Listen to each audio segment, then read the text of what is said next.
할렐루야. 네, 이 시간 부르심의 목적이라는 제목으로 하나님의 말씀을 전하려고 하는데요, 바라기는 주의 말씀이 선포될 때 성령께서 우리의 내면을 만져주셔서 우리의 마음과 생각 가운데 있는 모든 골짜기들이 하나님의 말씀으로 메워지고, 고르지 않았던 인생의 문제들이 하나님의 평안으로 평탄하게 채워지기를 소망합니다. 여러분, 하나님의 꿈은 무엇일까요? 하나님의 꿈은 성경 곳곳에 드러나 있는데, 특별히 예수님의 사명에 대한 선포 속에 그것이 분명하게 나타나 있습니다.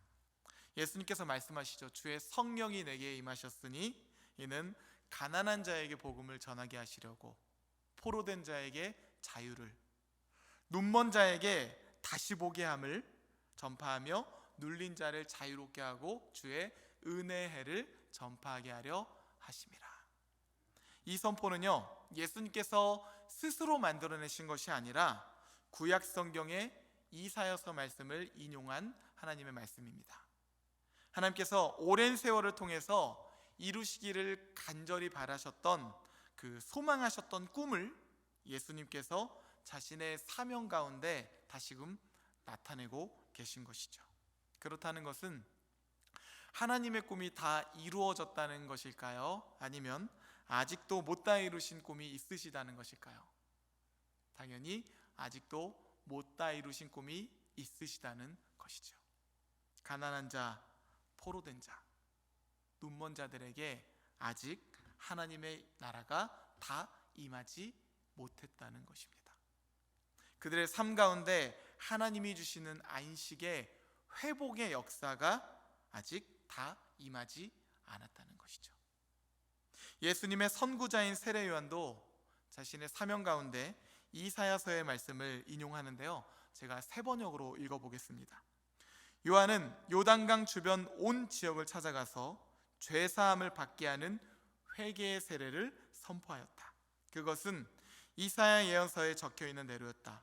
광야에서 외치는 이의 소리가 있다. 너희는 주님의 길을 예비하고 그 길을 곧게 하여라.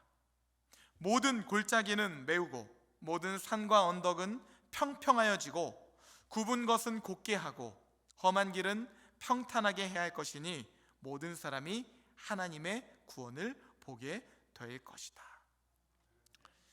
여전히 모든 사람들의 삶의 골짜기가 메워지지 않고 있다는 의미이기도 합니다. 특별히 높은 자와 낮은 자 간의 굽은 것이 존재하고 있다는 것이죠. 그런데 이제 예수님께서 이 땅 가운데 오셔서 그 골짜기를 메우시고 마침내 모든 사람이 하나님의 구원을 보도록, 다시 말하면 하나님의 나라가 모든 육체 가운데 임할 것이다 라는 선포를 하시는 것이죠. 이렇듯 예수님의 사명 속에는 하나님의 오랜 꿈이 담겨 있습니다. 우리 지난주에 안식일 논쟁에 관한 말씀을 나눴습니다. 예수님께서 안식일에 손 마른 사람을 고치시죠. 그러자 율법학자와 바리새인들이 예수님께서 안식일법을 어겼다고 고발할 구실을 찾았다면서 좋아하는 것이에요. 안식일에 일을 하면 안 된다라는 것이죠. 그러자 여기서 예수님께서 말씀하십니다. 내가 너에게 묻노니 안식일에 선을 행하는 것과 악을 행하는 것, 생명을 구하는 것과 죽이는 것, 어느 것이 옳으냐. 그렇게 안식일 논쟁이 벌어지죠. 그런데 우리 손 마른 사람의 입장에서 한번 생각해 보실까요? 세번역 성경을 보면 손 마른 사람을 오른손이 오그라든 사람이 있었다라고 표현을 하는데요, 여러분, 오른손이 오그라들게 되면 그 사람 삶에 어떤 일이 벌어지게 될까요? 전설에 의하면 이 손 마른 사람은 원래 돌을 쪼개는 석수쟁이였다고 합니다. 그런데 어느 순간부터인가 자신의 오른손이 인지적으로 말을 잘 듣지 않는 것이에요. 그렇게 점차 오른손이 오그러들다가 결국에는 완전히 어느 날 마비가 되어버린 것입니다. 그 병으로 인해서 손 마른 사람은요, 그의 삶 가운데 연쇄적으로 많은 변화들이 나타났을 것입니다. 먼저는 그는 일자리를 잃었겠죠. 만약 그가 가장이었다고 한다면 그의 아내와 자녀들은 생계의 위험으로 노출이 될 것입니다. 그리고 그의 자녀들은 생계의 문제로 인해서 교육의 기회도 놓치게 될 것이고, 결국 이 가정은 가난과 어려움이라는 지속되는 이 악순환 속에서 살아가게 될 것이죠. 케르케고르는 절망을 죽음에 이르는 병이다라고 말하는데요, 이 손마른 자는요, 자신의 병으로 인해서 그 가정이 악순환의 반복에 빠지게 되고 결국에는 매 순간 죽음에 이르는 절망 가운데 살아가고 있었을 것입니다. 그런데 어느 날 누군가가 와서 자신의 삶을 회복시켜 주시고 절망으로부터 소망의 삶을 살아갈 수 있도록 구원을 주신 것이에요. 예수님의 사명 기억하시죠? 포로된 자에게 자유를, 눈먼 자에게 다시 보게 함을, 눌린 자를 자유롭게 함으로 주의 은혜를 선포하려 하심이라. 예수님으로 인해서 그의 삶이 절망 가운데서 완전히 자유케 된 것입니다. 하나님의 꿈이 예수님을 통해서 그의 삶 가운데 이루어진 것이죠. 그런데 율법학자들과 바리새인들은 뭐라고 말합니까? 이 일이 일어나지 말았어야 한다고 이야기하고 있는 것이에요. 그날이 안식일이라는 이유 때문에. 손 마른 사람은 이러한 논쟁을 보면서 속으로 어떤 생각을 하고 있었을까요? 만약 이 논란의 중심에 있는 손 마른 사람이 여러분의 남편이거나 여러분의 자녀라고 한번 생각을 해보십시오. 여러분의 눈앞에 펼쳐진 이 안식일 논쟁을 보면서 여러분은 어떤 생각을 하고 계실 것 같으십니까? 완전히 달라지는 것이에요. 마찬가지입니다. 우리 주변에서 아파하고 신음하며 눌려있는 사람들, 그 사람들이 내 가족이고 내 자녀라고 한다면 우리의 태도는요, 완전히 달라지게 될 것입니다. 그런데 남이라고 생각을 하니까 그 사람들이 별로 신경이 쓰이지가 않는 것이에요. 예수님께서 우리에게 이 모든 것들에 대한 말씀을 지금 주고 계신 것이에요. 그렇게 우리가 살아가는 세상은 너와 나 사이에 골짜기가 생겨나고 극심한 빈부차로 번져나가며 누군가에게는 이 세상이 낙원이 되겠지만 또 다른 누군가에게는 이 세상이 지옥 같은 현실이 되고 있다라고 보여주시는 것이죠. 그런데 예수님은 우리를 하나님 나라의 가족으로 부르셨다고 말씀하십니다. 주님을 따라가는 그 순간 우리 모두는 한 가족이 되었다라는 것이죠. 누구든지 하나님의 말씀을 듣고 행하는 자, 그 자가 바로 내 어머니이며 그 자가 바로 내 동생들이라. 누가 하신 말씀일까요? 예수님께서 하신 말씀이에요. 예수님께서 하나님의 말씀을 듣고 행하는 자, 그 모든 사람들을 하나님 나라의 가족으로 불러주셨다는 것이에요. 그렇다는 것은 우리가 이웃의 고통을 우리의 고통으로 느낄 수가 있어야 한다는 것이죠. 그럴 때야 비로소 진정한 은혜가 선포될 것이다. 이것이 바로 예수님께서 말씀하시는 안식의 개념이에요. 그런데 지금 율법학자들과 바리새인들은 어떻습니까? 자신과는 전혀 상관이 없다는 태도입니다. 안식일에 병 고치면 안 된다, 치료하면 안 된다, 피 흘리면 피 흘리는 것만 맞고 상처를 치료하는 의술을 해서는 안 된다, 약을 발라서도 안 된다, 약을 바르는 것도 일이니까요. 이것이 그들이 지금 말하고 있는 안식의 개념이에요. 만약 이 손 마른 사람이 자신의 자녀라고 한다면 그들이 계속해서 이런 주장을 펼쳐내고 있을 수가 있을까요? 아니요. 그들에게 손 마른 사람은 철저히 타인이고 남인 것이에요. 그런데 예수님은 어떻습니까?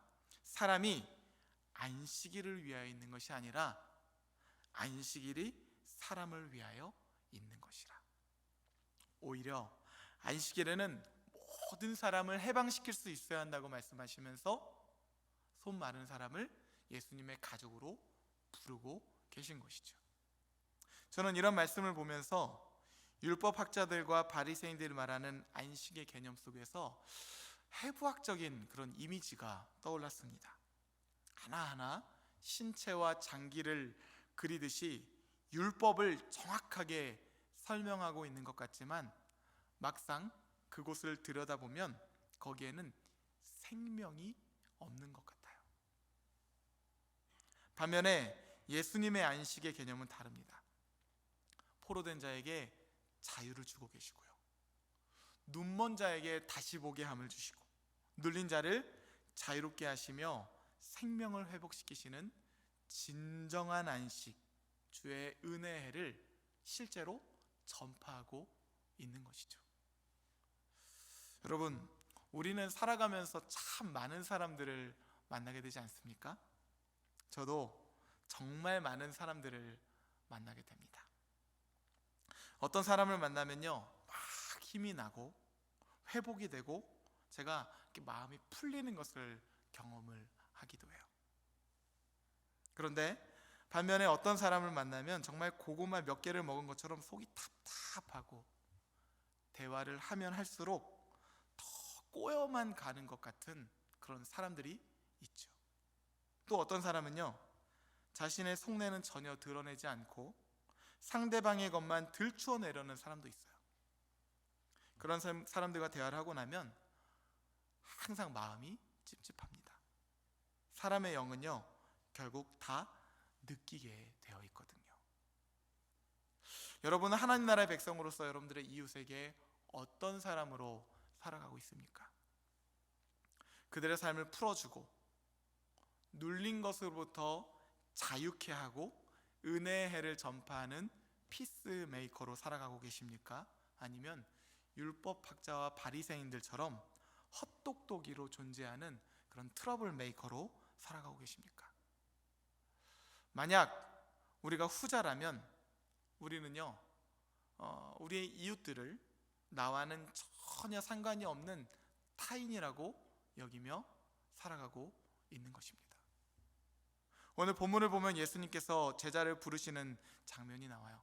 밤을 새도록 기도를 하신 후에 12사도를 택하시는데요, 그리고 누가복음 6장 17절 이하 말씀을 보면 예수께서 그들과 함께 내려오사 평지에 서시니 그 제자의 많은 무리와 예수의 말씀을 듣고 병고침을 받으려고 유대 사방과 예루살렘과 두로와 시돈의 해안으로부터 온 많은 백성도 있더라. 더러운 귀신에게 고난받는 자들도 고침을 받은지라. 온 무리가 예수를 만지려고 힘쓰니 이는 능력이 예수께로부터 나와서 모든 사람을 낫게 함이로라.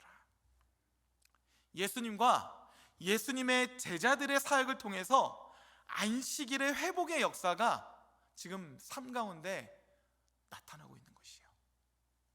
병고침, 귀신을 쫓아내심, 하나님의 말씀 선포 등 이로 인해서 포로된 자가 실제로 자유케 되고요, 눌린 자들의 삶이 해방되어서 주의 은혜가 모인 자들 가운데 실제로 이루어지고 있는 것이에요. 예수님과 예수님의 제자들의 삶을 통해서 사람들의 삶이 풀어지고 해방이 되고 자유케 되는 역사가 나타나고 있다는 것입니다. 12제자를 부르신 예수님의 목적은 분명했습니다. 안식의 세계를 회복하시기 위해서. 제자들이 누린 안식처럼 주님 앞에 갔을 때 정말 그 이상의 평강이 없고 그 이상의 위로가 없고 그 이상의 평안이 없다는 것을 깨달은 사람들이 마중물이 되어서 이 세상 가운데 예수님의 안식, 은혜의 해를 선포함으로 말미암아 그런 세상을 활짝 열어가기 위해서 예수님께서 지금 12제자를 부르셨다는 것이죠. 그리고 오늘 본문에서처럼 부르심을 받은 제자들의 삶을 통해서 실제로 치유의 역사, 안식일의 진정한 회복, 하나님 나라가 곳곳마다 펼쳐지고 있는 것을 누가는 보여주고 있습니다. 마찬가지입니다. 하나님께서 우리를 제자로 부르신 목적, 우리를 그리스도인으로 부르신 목적은요, 이 땅 가운데 안식일의 회복, 주의 은혜의 해를 우리를 통해서 전파하기 위함인 것이에요. 복음을 전하고 치유하고 그 영혼들을 감싸 안아주고 품어주는 하나님의 피스메이커의 삶을 통해서 모든 사람이 하나님의 구원을 경험할 수 있도록 섬기는 것. 골짜기가 메어지고 높은 산과 언덕을 평평하게 만들어지고 굽은 것이 곧아지는 그러한 안식을 모든 육체가 경험할 수 있도록 하시기 위해서 우리 그리스도인들을 부르셨다는 것입니다. 그럼 이제 우리는 말씀에 비추어서 우리 자신의 모습을 살펴봐야 합니다. 과연 내 삶을 통해서 주변 사람들의 삶이 풀어지고 회복이 되고 마침내 예수 그리스도를 향하는 삶으로 초대를 받고 있는지, 아니면 율법학자와 바리새인처럼 이웃들을 더 힘들게 하고 이용하고 상처 주고 자신의 짐을 그들에게 짊어지게 함으로 인해서 그들을 완벽한 타인으로만 여기고 있는 것은 아닌지 우리는 우리의 모습을 살펴봐야 하는 것이죠. 멀리 볼 것도 없습니다. 여러분의 가정 안에서 우리의 남편에게, 우리 아내에게, 우리 자녀에게 우리는 그들을 풀어주고 있는지, 아니면 꽁꽁 싸매고 있는지 우리는 바라봐야 할 것입니다. 뿐만 아니라 우리의 교회 가운데, 또 일터 가운데, 하나님이 붙여주신 이웃 가운데 과연 나는 하나님의 피스메이커인지 트러블 메이커인지 정확하게 분별을 해야 할 것입니다. 예수님은 다른 사람의 생명을 일으키시기 위해서 자신이 욕을 먹을지언정 생명이 살아날 수만 있다면, 그리고 죄인들이 회복될 수만 있다면 주저하지 않고 전진하셨습니다. 예수님께서 안식일에 손 마른 자를 치유하실 때 그 이후에 어떤 그림이 펼쳐질지 예수님께서 모르셨을까요? 아니요, 선명하게 알고 계셨어요. 율법학자들과 바리새인과 같이 틈만 나면 예수님을 공격하고자 하는 자들이 어디서 치고 들어올 것도 다 알고 계셨어요. 그럼에도 이 사람이 회복될 수만 있다면, 아파하는 자가 하나님의 안식을 누릴 수만 있다면 예수님은 주저하지 않고 그 영혼을 풀어주고 해방하기 위해서 전진하셨다는 것이죠. 만약 예수님께서 마음만 먹으셨더라면요, 예수님께서 정말 십자가 지지 않으시고 세상 모든 사람들에게 인정을 받고 칭찬을 받고 영광을 받으며 평생 호의호식하다가 돌아가실 수도 있으셨을 거예요. 능력이 많으신 분이니. 그러나 그것이 하나님의 일이 아니기에 예수님은 그렇게 사는 것이 자신을 위해서는 좋을 수 있겠지만 다른 사람을 위해서는 그것이 악이 될 수 있기에 예수님은 하나님의 부르심을 따라 십자가의 길로 끝까지 걸어가고 계신 것이죠. 우리의 삶도 마찬가지입니다. 나의 유익을 끊어내고 다른 사람의 유익을 위해서 살아갈 수 있는 것, 그것이 바로 십자가를 짊어지고 살아가는 삶, 부르심에 응답하는 하나님 나라의 백성의 삶인 것이죠. 우리가 그렇게 살아갈 때 그때에서야 비로소 주의 은혜의 해가 우리 삶과 우리 주변 가운데 임하게 될 것이다 라는 것입니다.